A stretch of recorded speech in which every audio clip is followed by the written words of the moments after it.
परमेश्वर के धन्य नाम की महिमा हो। प्रभात मनन के सत्र 1085 में आप सभी का स्वागत करता हूं। आइए आज का मनन के लिए हम पढ़ते हैं पहला तस्सुलुनीकी अध्याय 4 पद 4।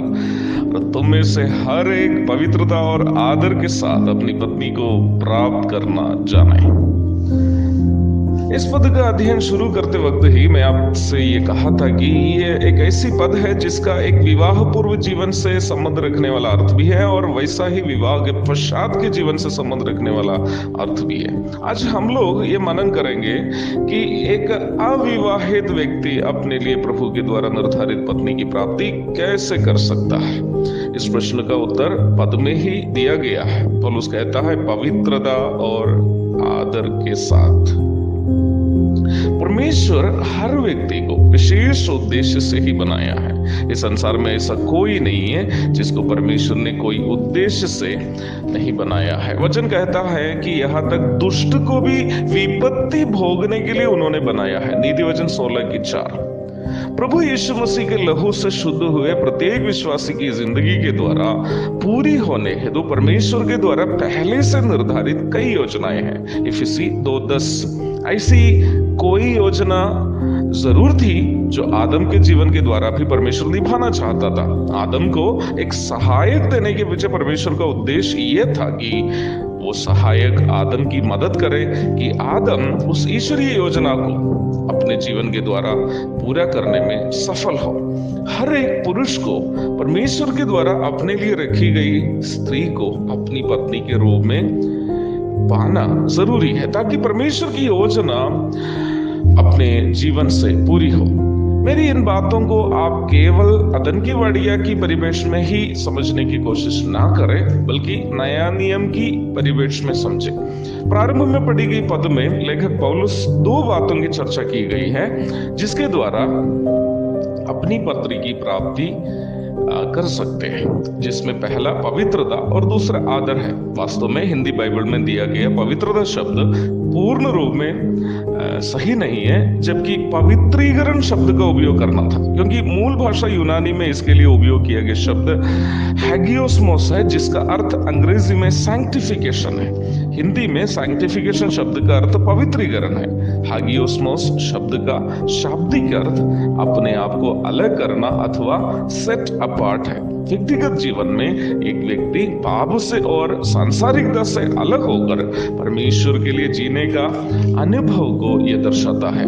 परमेश्वर एक व्यक्ति के जीवन में यदि कार्य करना हो तो उस व्यक्ति को अपने जीवन को प्रतिदिन परखते हुए प्रभु के साथ मेल मिलाप में जीना जरूरी है।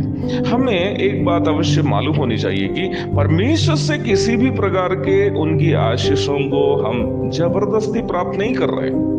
कई लोग सोचते हैं हम प्रार्थना करके उसको जबरदस्ती हासिल कर लेंगे, ऐसा नहीं है, बल्कि परमेश्वर हमें खुशी से दे रहा है उन आशीषों को। पत्नी भी एक ऐसी आशीष है जो हमारे जीवन से प्रभु प्रसन्न होने का प्रतिफल स्वरूप हम प्राप्त करते हैं। नीति वचन 18:22, 19:14, 31:10। इसलिए प्रभु के द्वारा निर्धारित पत्नी की प्राप्ति करने हेतु व्यक्तिगत जीवन में पवित्रता बनाए रखने का अथवा पवित्रीकरण की आवश्यकता है, ताकि ठीक समय पर जिस प्रकार परमेश्वर हव्वा को आदम के सामने पहुंचाया था वैसे ही आपके सामने भी पहुंचाया जा सके। पत्नी की प्राप्ति के लिए पौलुस के द्वारा इस्तेमाल किया गया दूसरा शब्द आदर है। आदर शब्द ये दिखाता है कि विवाह नामक ईश्वरीय व्यवस्था के प्रति हमारी मानसिकता क्या होनी चाहिए। इब्रानी 13:4 में हम पढ़ते हैं विवाह सब में आदर की बात समझी जाए और विवाह बिचौना निष्कलंक रहे, क्योंकि परमेश्वर व्यभिचारियों और परस्त्रीगामियों का न्याय करेगा। विवाह को आज बहुत सारे लोग किसी लड़की या लड़के के साथ मस्ती करने का एक विकल्प मात्र समझ लिया है। जब मस्ती खत्म हो जाती है तो वैवाहिक जीवन भी समाप्त हो जाता है। आज लोग अपने आप को बहुत अधिक समझदार और चालाक समझते हैं, इसलिए उस डिटर्जेंट के विज्ञापन के समान उनके जीवन है। पहले इस्तेमाल करो फिर विश्वास करो। परंतु वचन एक भयावह चेतावनी हमें देता है।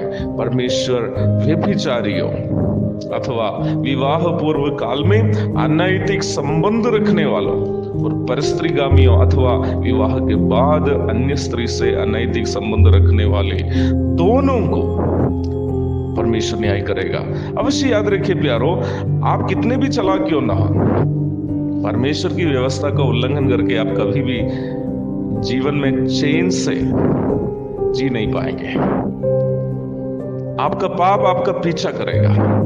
आपके पाप का दंड किस समय प्रभु आपको देगा ये प्रभु ही तय करता है, लेकिन दंड अवश्य मिलेगा ही। इन बातों को कहते वक्त तो बहुत सारे लोगों के रोने और चिल्लाने की आवाज मेरे कानों तक पहुंच रही है प्यारो, जो अनैतिक संबंधों में फंसकर जीवन को बर्बाद कर दिए हैं। विवाह एक आत्मिक तथा पवित्र कार्य है जिसे परमेश्वर ने तैयार किया है।